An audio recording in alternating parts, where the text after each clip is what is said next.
Boys and Girls, Alice Munro. My father was a fox farmer. That is, he raised silver fox in pens, and in the fall and early winter, when their fur was prime, he killed them and skinned them and sold their pelts to the Hudson Bay Company or the Montreal Fur Traders. This company supplied us with hero calendars to hang, one on each side of the kitchen door. Against a background of cold blue sky and black pine forests and treacherous northern rivers, plum adventurers planting the flags of England or of France. Magnificent savages bent their backs to the portage. For several weeks before Christmas, my father worked after supper in the cellar of our house. The cellar was whitewashed and lit by a 100-watt bulb over the work table. My brother Layer and I sat on the top step and watched it. My father removed the pelt inside out from the body of the fox, which looked surprisingly small, mean, and red-like, deprived of its arrogant weight of fur. The neck, slippery bodies were collected in the sack and buried at the dump. One time, the hired man, Henry Bailey, had taken a swipe at me with this sack, saying Christmas present. My mother thought that was not funny. In fact, she disliked the whole petting operation. That was what the killing, skinning, and preparation of the first was called, and wished it did not have to take place in the house. There was the smell. After the pelt had been stretched inside out on the long bird, my father scraped away delicately, removing the little cobwebs of blood vessels. The bubbles of fat, the smell of blood and animal fat, with the strong primitive odor of the fox itself, penetrated all parts of the house. I found it reassuringly seasonal, like the smell of orange, like pine needles. Henry Bailey suffered from bronchial troubles. He would cough and cough until his narrow face turned scarlet, and his light blue, derisive eyes filled out with tears. Then he took the lid off the stove, and standing well back, shot out a great cloud of flame, hot straight into the heart of the flames. We admire him for this performance and for his ability to make his stomach growl at will, and for his laughter, which was full of high whistling and gurglings and involved the whole furry machinery of his chest. It was sometimes hard to tell what he was laughing at, and always possible that it might be us. After we had been sent to bed, we could still smell fox and still hear Henley's laugh, but these things, reminders of the warm, safe, brightly lit downstairs world, seemed lost and diminished, floating on the stale cold air upstairs. We are afraid at night in the winter. We are not afraid of outside, so this was the time of year when snowdrifts curled around our house like sleeping whales, and the wind harassed us all night, coming up from the buried fields, the frozen swamp, with its old bugbear chorus of street and misery. We are afraid of inside, the room where we slept. At this time, the upstairs of our house was not finished. A brick chimney went up one wall. In the middle of the floor was a square hole with a wooden railing around it. That was where the stairs came up. On the other side of the stairwell were the things that nobody had any use for anymore: a circular row of linoleum standing on end, a wicker baby carriage, a fern basket, china jugs and basins with cracks in them, a picture of the Battle of Baklava, very sad to look at. I had told Layer as soon as he was old enough to understand such things that bats and skeletons lived over there. Whenever a man escaped from the county jail 20 miles away, I imagined that he had somehow let himself in the window and was hiding behind the linoleum. But we had rules to keep us safe. When the light was on, we were safe as long as we did not step off the square of red carpet which defined our bedroom space. When the light was off, no place was safe but the beds themselves. I had to turn out the light, kneeling on the edge of my bed and stretching as far as I could to reach the cord. In the dark, we lay on our beds, our narrow life left, and fixed our eyes on the faint light coming up the stairwell and sang songs. Layers sung Jingle Bells, which he would sing any time, whether it was Christmas or not, and I sang Danny Boy. I loved the sound of my own voice, frail and suffocating, rising in the dark. We could make out the tall frosted shapes of the windows now, gloomy and white. When I came to the part, when I am dead, as dead I will maybe, a fit of shivering caused not by the cold sheets, but by pleasurable emotion almost silenced me. You will kneel and say, and an ave there about me. What is an ave? Every day I forgot to find out. Layard went straight from singing to sleep. I could hear his long, satisfied, bubbly breeze.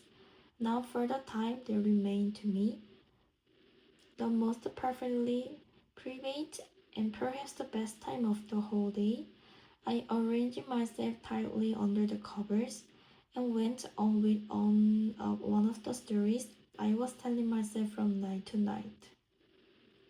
These stories were about myself when I had grown a little older. They took place in a world that was recognizably mine, yet one that presented opportunities for courage, boldness, and self sacrifice as mine never did. I rescued people from the bomb building. It discouraged me that the real world had gone on so far away from Jubilee. I shot the rabbit wolves who were menacing the schoolyard. The teacher cowered terrified at my back. I rode a fine horse spiritedly down the main street of Jubilee, acknowledging the townspeople's gratitude for some yet to be worked out piece of heroism. Nobody ever rode a horse there except King Billy in the Arrangements Day parade. There was always riding and shooting in these stories, so I had only been on a horse twice, bareback because we did not own a saddle. And the second time I had slid right around and dropped under the horse's feet. It had stepped placidly over me. I really was learning to shout, but I could not hit anything yet, not even tin cans on fence posts. Alive, the fox inhabited a world my father made for them. It was surrounded by a high guard fence, like a medieval town, with a gate that were padlocked at night. Along the streets of this town were ranged large, sturdy pens. Each of them had a rear door that a man could go through, a wooden ramp along the wire, for the fox to run up and down on, and the kennel, something like a closed chest with air holes, where they slept and stayed in winter and had their young. There were feeding and watering dishes attached to the wire in such a way that they could be emptied and cleaned from the outside. The dishes were made of old tin cans, and the rams and kernels of oats and ends of old lumber. Everything was tidy and ingenious. My father was tirelessly inventive, and his favorite book in the world was Robinson Crusoe. He had fitted a tin drum on a wheelbarrow for bringing water down to the pans. This was my job in summer, when the folks had to have water twice a day, between 9 and 10 o'clock in the morning, and again after supper. I filled the drum at the pump and turned it down through the barnyard to the pans where I parked, and filled my watering can and went along the street. Layard came too, with his little cream and green gardening can, filled to full, and knocking against his legs and slopping water on his canvas shoes. I had the real watering can, my father's, so I could only carry 3/4 full. The folks all had names, which were printed on a tin plate and hung beside their doors. They were not named when they were born, but when they survived the first year's petting and were added to the breeding stock. Those my father had named were called names like Prince, Bob, Wally, and Betty. Those I had named were called Star or Turk or Marine or Diana. Layered named one Maud after a hired girl we had when he was little, one Harold after a boy at school, and one Mexico. He did not say why. Naming them did not make pests out of them or anything like it. Nobody but my father ever went into the pens, and he had twice had blood poisoning from bites. When I was bringing them their water, they poured up and down on the paths they had made inside their pens. Barking seldom, they saved that for night time, when they might get up a course of community fringy, but always watching me, their eyes burning clear gold in their pointed, malevolent face. Malevolent face. They were beautiful for their delicate legs and heavy, aristocratic tails, and the bright fur sprinkled on dark down their backs, which gave them their name, but especially for their face, drawn exquisitely sharp in pure hostility, and their golden eyes. Besides carrying water, I helped my father when he cut the long grass and the lamb's quarter and flowering money musk that grew between the pens. He cut with the scythe, and I raked into piles.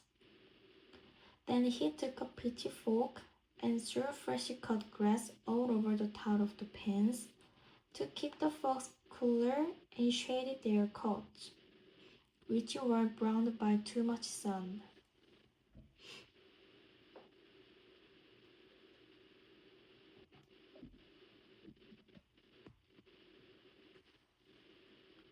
My father did not talk to me unless it was about the job we were doing.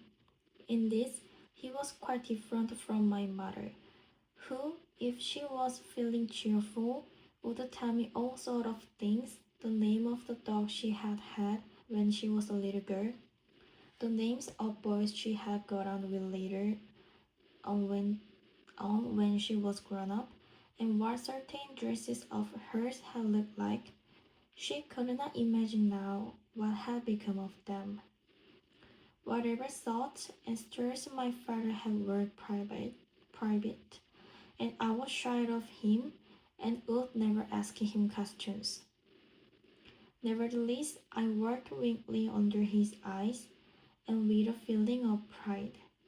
One time, a field salesman came down into the pens to talk to him, and my father said, "Like to have you meet my new hired man." I turned away and rapped furiously, red in the face with pressure.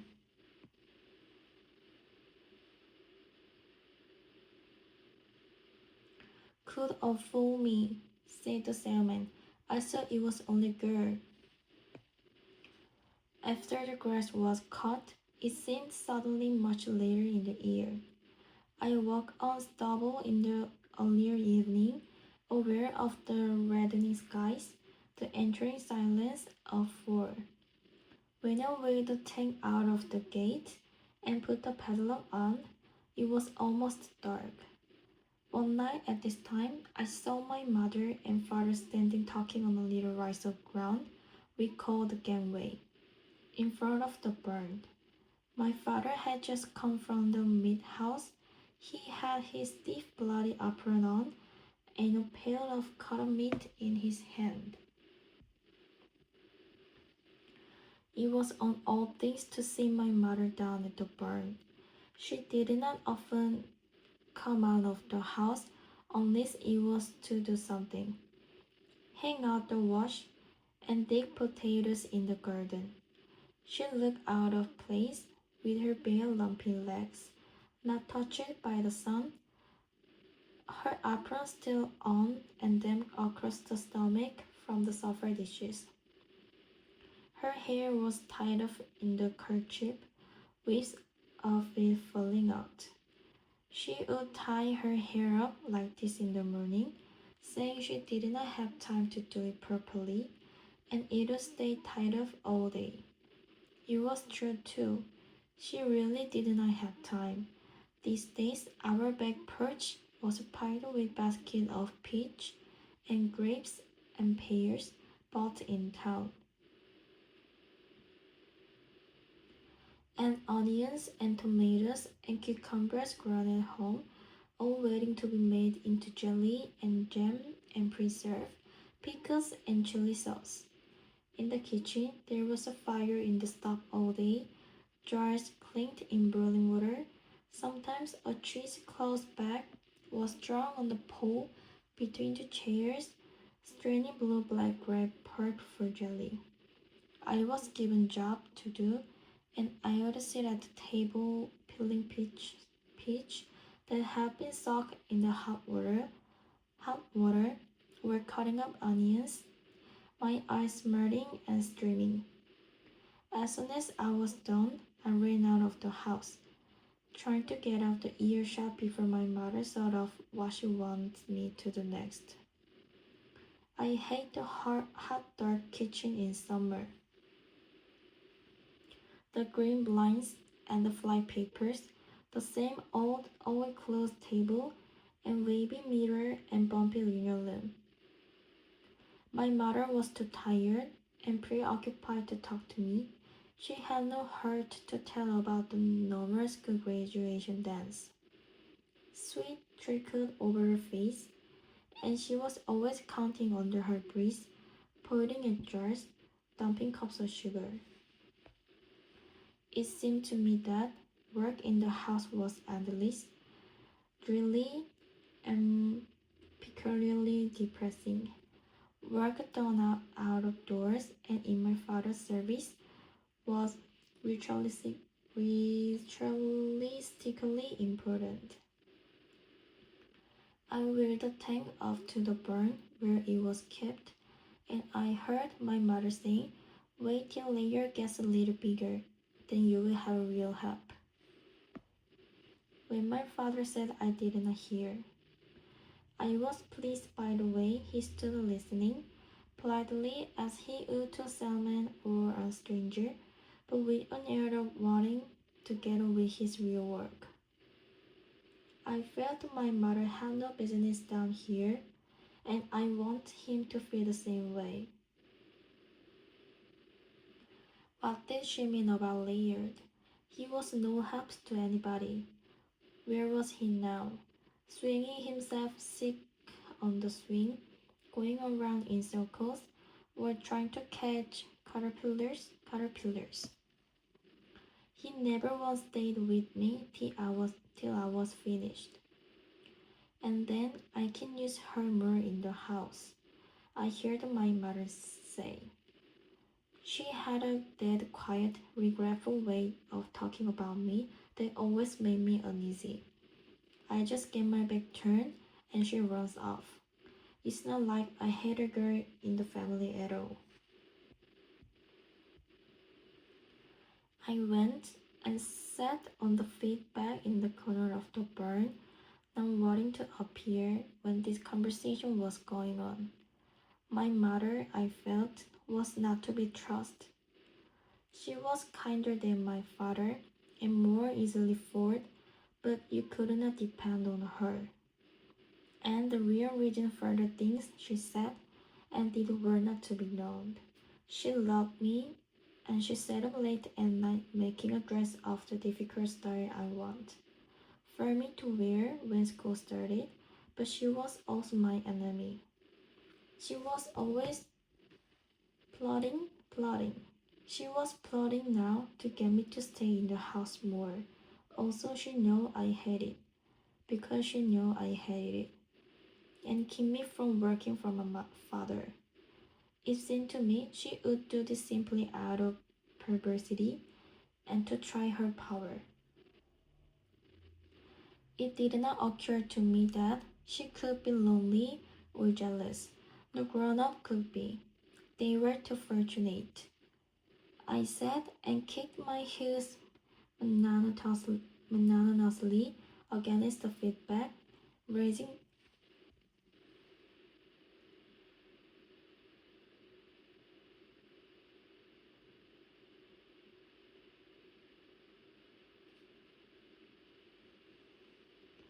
raising dust and did not come out till she was gone. At any rate, I did not expect my father to pay any attention to what she said. Who could imagine Leah doing my work?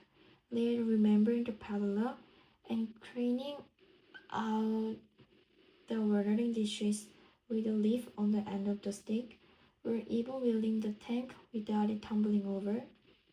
It showed how little my mother knew about the way things really were. I had forgotten to say what the folks were fed. My father's bloody apron reminded me. They were fed horse meat. At this time, most farmers still keep horse, and when a horse got too old to work, or broke a leg, or got down and would not get up, as they sometimes did, the owner would call my father, and he and Henry went out to the farm in the truck. Usually, they shot and butchered the horse there, paying the farmer from $5 to $12. If they had already too much meat on hand, they would bring the horse back alive and keep it for a few days or weeks in our stable until the meat was needed. After the war, the farmers were buying tractors and gradually getting rid of horses altogether, so it sometimes happened that we got a good healthy horse that there was just no use for it anymore. If this happened in the winter, we might keep the horse in our stable till spring, for we had plenty of hay, and if there was a lot of snow, and the plow did not always get our road cleared, it was convenient to be able to go to town with the horse and cutter. The winter I was 11 years old, he had two horses in the stable. We did not know what names they had had before, so we called them Mac and Flora. Mac was an old black work horse, sooty and indifferent. Flora was a sorry mare or driver. We took them both out in the cutter. Mac was slow and easy to handle. Flora was given to fits of violent alarm, bearing a curse, and even another horse. But we loved her speed and high stepping, her general air of grandeur and abandon. On Saturdays, we went down to the stable, and as soon as we opened the door on its cozy, animal-smelling darkness, Flora threw up her head, rolled her eyes, winked despairingly, and pulled herself through the creases of nerves on the spot. It was not safe to go into her store. She was kicked. This winter also I begin to hear a great deal more on the theme my mother had sound when she had been talking in front of the barn. I no longer felt safe. It seemed that in the minds of the people around me there was a steady undercurrent of thought, not to be deflected, on this one subject. The word girl had formerly seemed to me innocent and unburdened like the word child. Now it appeared that it was no such thing. A girl was not, as I had supposed, simply what it was. It was what I had to become. It was a definition, always touched with emphasis, with reproach and disappointment. Also, it was joke on me. Once Layer and I were fighting, and for the first time ever, I had to use all my strength against him. Even so, he caught and pinned my arm for a moment, really hurting me. Henley saw this and laughed, saying, "Oh, that there Layer's gonna show you one of these days." Layer was getting a lot bigger, but I was getting bigger too. My grandmother came to stay with us for a few weeks and heard other things. Girls don't slam doors like that. Girls keep their knees together when they sit down. The word still, when I ask some questions, that's none of girls' business. I continue to slam the doors and sit as awkwardly as possible, thinking that by such measures I keep myself free. When spring came, the hoes were let out in the barnyard. Meg stood against the burn wall, trying to scratch his neck and haunches, but Flora trotted up and down and reared at the fence, glittering her hooves against the rails.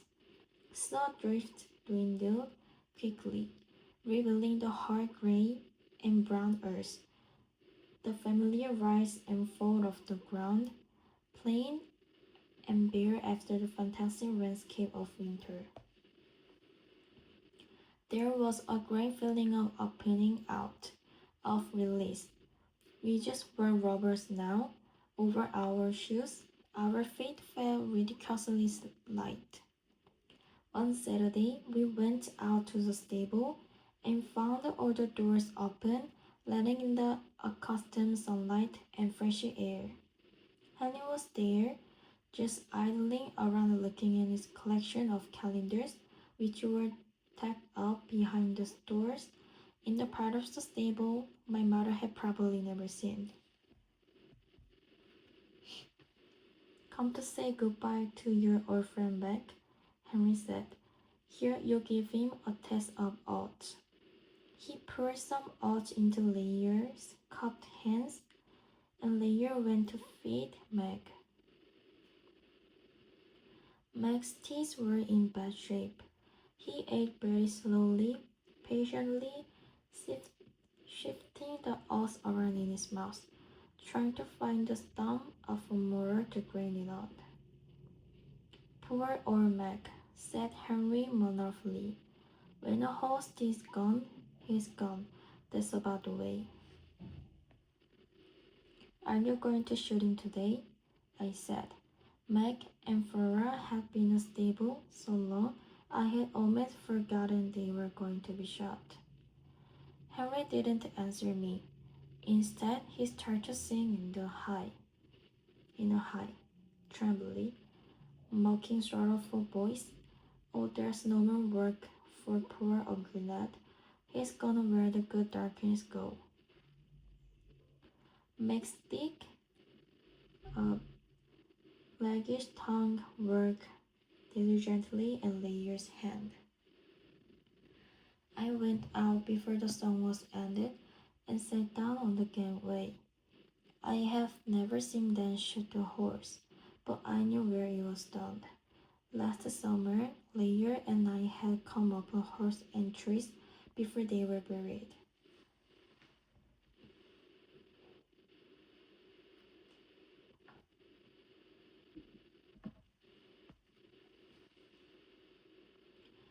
We had thought it was a big black snake coiled up in the sun. There was a run in the field, then ran up beside the barn. I thought that if we went inside the barn and found a white crack or a hole to look through, we would be able to see them do it. It was not something I want to see. Just the same, if a thing really happened, it was better to see it and know. My father came down from the house carrying the gun. What are you doing here? He said. Nothing. Go on off and play around the house. He sent Lear out of the stable. I said to Lear, do you want to see them shoot back? And without waiting for an answer, led him around to the front door of the barn, opened up carefully, and went in. Be quiet, or they'll hear us, I said. We could hear Henry and my father talking in the stable, then the heavy, shuffling steps of Mac being back out of his door. In the loft, it was cold and dark. Seeing crisscrossed beam of sunlight fight through the cracks. The high was low. It was a rolling country, hills and hollows, slipping under our feet. About 4 feet up was a beam going around the walls. We piled high up in one corner, and I pushed the layer up and hosted myself. The beam was not very wide. We crept along it with our hands flat on the brown walls. There were plenty of narwhals, and I found one that gave me the view I want. A corner of the barnyard, the gate part of the field. Layer did not have an hour and began to complain. I showed him a widened crack between the boards. Be quiet and wait. If they hear you, you will get us in trouble. My father came inside carrying the gun. Henry was leading back by the halter. He dropped it and took out his cigarette papers and tobacco. He rolled cigarettes for my mother and himself. While this was going on, Mac nosed around in the orchard that grasses along the fence. Then my father opened the gate, and they took Mac through. Henry led Mac away from the path to the patch of ground, and they talked together, not loud enough for us to hear. Mac again began searching for a mouthful of fresh grass, which was not to be found. My father walked away in a straight line, and stopped short at a distance which seemed to shoot him. Henry was walking away from Mac, too, but sideways, still negligently hurting on the harder. My father raised the gun, and Mac looked up as if he had noticed something, and my father shot him. Mac did not collapse at once, but swayed, lurched sideways, and fell, first on his side. Then he rolled over his back and amazingly kicked his legs for a few seconds in the air. At this Henry laughed, as if Mac had done a trick for him.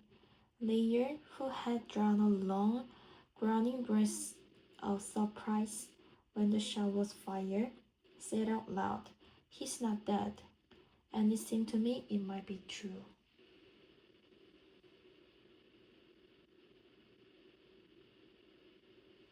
But his legs stopped. He rolled on his side again. His muscles quivered and sank. The two men walked over and looked at him in a business-like way. They bent down and examined his forehead where the bullet had got in. And now I saw his blood on the brown grass. Now they just skinned him and cut him up. I said, "Let's go." My legs were a little shaky, and I jumped gratefully down into the hay. "Now you've seen how they shoot a horse," I said in a congratulatory way, as if I had said it many times before. Let's see if any barn cats had kittens in the high. Layered jump. He seemed young and obedient again. Suddenly, I remember how, when he was little, I had brought him into the barn and told him to climb the ladder to the top beam. That was in the spring, too, when the hay was low. I had gotten out of the need for excitement, a desire for something to happen so that I could tell about it. He was wearing a little bulky brown and white check coat made down from one of mine. He went all the way up just as I told him and sat down on the top beam with the hive far below him on one side, and the barn floor and some old machinery on the other. Then I ran screaming to my father, layers up on the top beam. My father came, my mother came. My father went up the ladder talking very quietly and brought the layer down under his arm, at which my mother leaned against the ladder and began to cry. They said to me, "Why weren't you watching him?" But nobody ever knew the truth. Layer did not know enough to tell. But whenever I saw the brown and white check coat hanging in the closet, or at the bottom of Redback, which was where they ended up,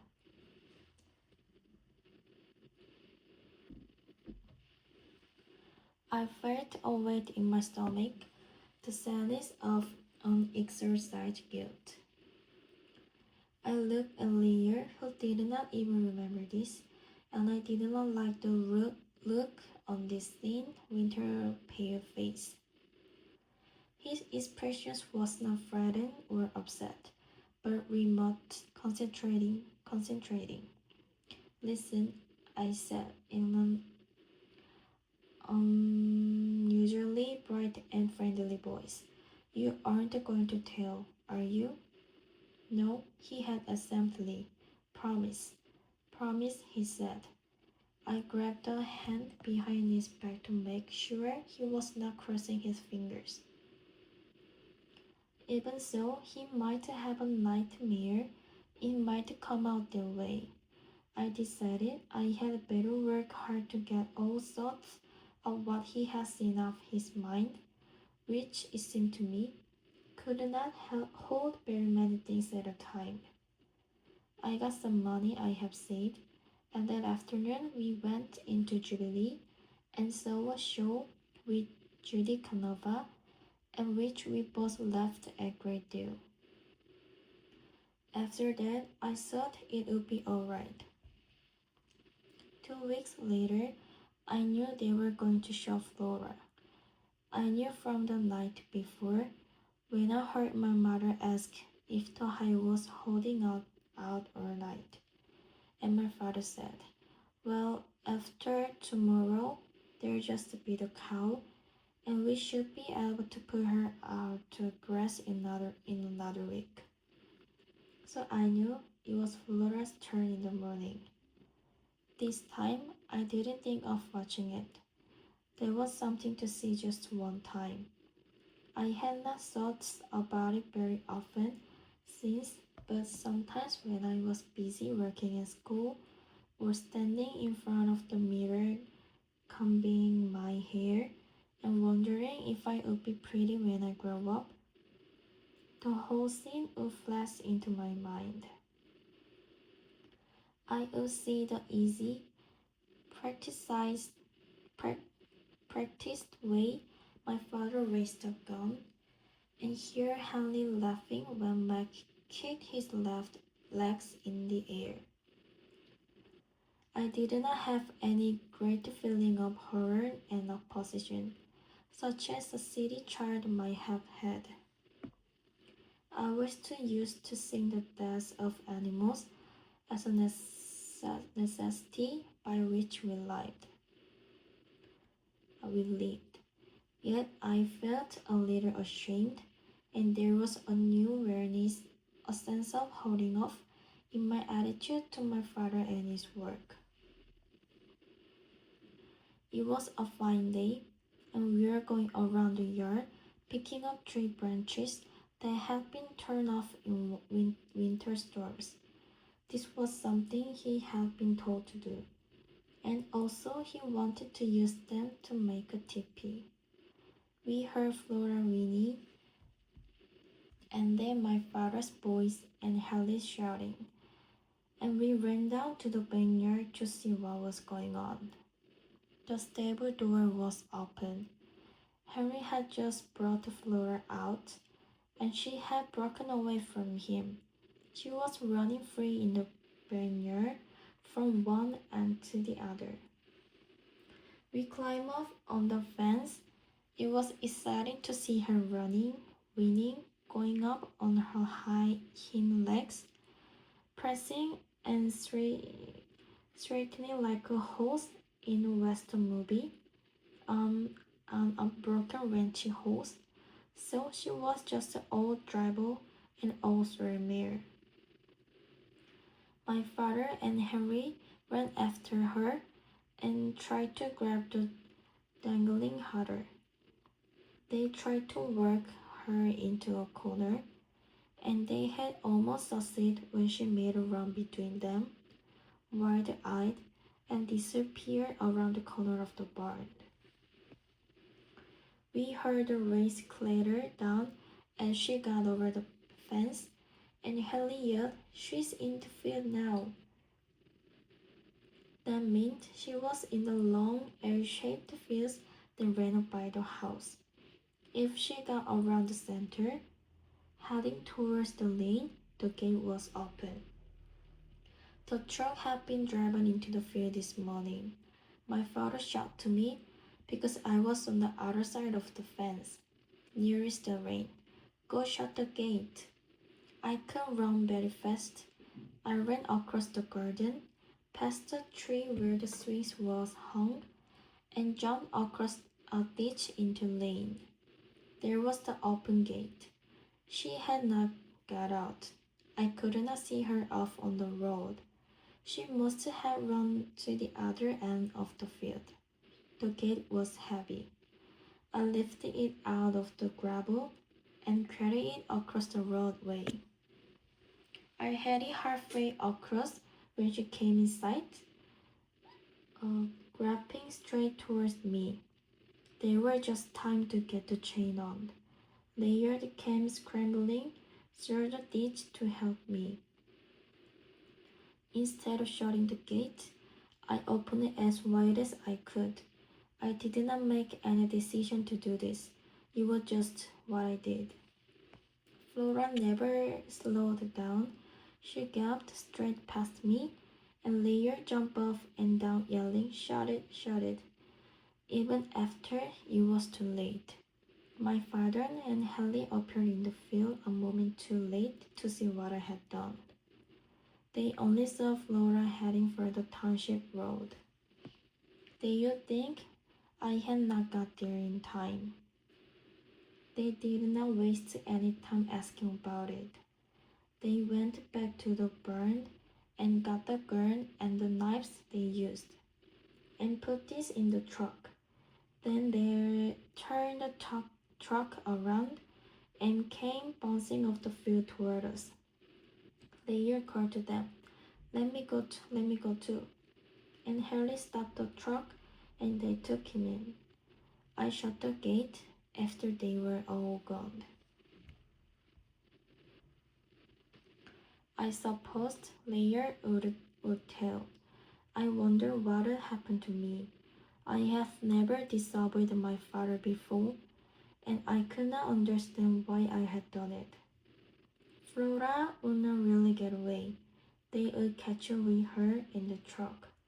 Or if they did not catch her this morning, somebody would see her and telephone us this afternoon or tomorrow. There was no wild country here for her to run to, only farms. What was more, my father had paid for her We need the meat to feed the fox. We need the fox to make our living. All I had done was make more work for my father, who worked hard enough already. And when my father found out about it, he was not going to trust me anymore. He would know that I was not entirely on his side. I was on Flora's side. And that made me no use to anybody, not even to her. Just the same, I did not regret it. When the sheep came running at me and I held the gate open, that was the only thing I could do. I went back to the house and my mother said, "What's all the commotion?" I told her that Flora had kicked down the fence and got away. "Your poor father," she said. "Now he will have to go chasing over the countryside, where there isn't any use planning dinner before 1. She put up the ironing board. I want to tell her, but thought better of it and went upstairs and sat on my bed. Lately, I have been trying to make any part of the room fancy, spreading the bed with all lace curtains and fixing myself a dressing table with some vest over a cradle for a skirt. I plan to put up some kind of barricade between my bed and layers to keep my section separate from him. In the sunlight, the lacy curtains were just dusty rags. We did not sing at night anymore. One night, when I was singing, Layer said, "You sound silly."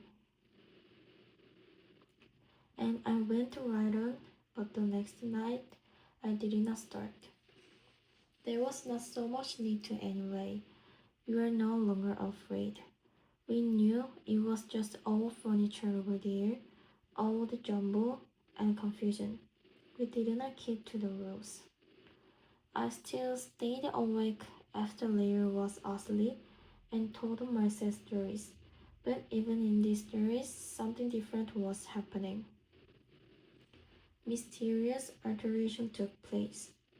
A story might start off in the old way, with a spectacular danger, or fire, or wild animals, and for a while I might rescue people. Then things would change around, and instead somebody would be rescuing me. It might be a boy from our class at school, or even Mr. Campbell, our teacher, who'd take girls under the arms. And at this point, the story concerned itself at greater length with what I looked like, how long my hair was, and what kind of dress I had on. By the time I had these details worked out, the real excitement of the story was lost. It was later than 1 o'clock when the truck came back. The trampoline was over the back, which meant there was meat in it. My mother had to heat dinner off all over again. Henry and my father had changed from their bloody overalls into ordinary working overalls in the barn, and they washed their arms and necks and faces at the sink and splashes water on their hair and combed. Layer lifted his arm to show off a streak of blood. "We shot our Flora," he said, "and cut her in 50 pieces." "Well, I don't want to hear about it," my mother said. "And don't come to my table like that." My father made him go and wash the blood off. We sat down, and my mother said grace, and Hallie passed his chewing gum on the end of his fork, the way he always did. When he took it off, he would have us admire the pattern. We began to pass the bowls of steaming, overcooked vegetables. Leah looked across the table at me and said proudly, distinctly, "Anyway, it was her fault. Flora got away." "What?" my father said. "She could have shut the gate, and she didn't. She just opened it up, and Flora ran out." "Is that right?" my father said. Everybody at the table was looking at me. I nodded, swallowing food with great difficulty. To my shame, tears flowed to my eyes. My father made a curt sound of disgust. What did you do that for? I did not answer. I put down my fork and waited to be sent from the table, still not looking up. But this did not happen. For some time, nobody said anything. Then Leah said matter of factly, "She's crying." "Never mind," my father said. She spoke with resignation, even good humor, the words which absolve and dismisses me for good. "She's only a girl," he said. I didn't protest that, even in my heart. Maybe it was true.